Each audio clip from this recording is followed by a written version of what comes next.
Baiklah saudara, ini adalah request daripada Kak Dayang kita sebagai penutup tirai bersama dengan sedikit kata-kata puitis yang akan saya sampaikan. Inilah yang diumpamakan, umpama belayar telah sampai ke bulan, umpama berkayuh telah sampai ke haluan, dan umpama berjalan telah sampai tujuan. Tuan-tuan dan puan-puan, ada mata pandanglah keindahan, ada mulut berbudilah pertuturan, ada hati berilah kesayangan, ada salah dan silap sudilah maafkan. Kerana apa tuan-tuan?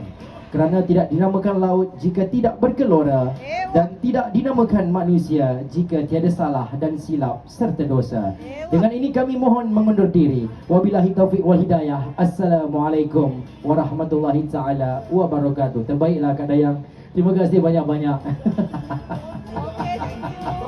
Kak Dayang punya pasal aku layan.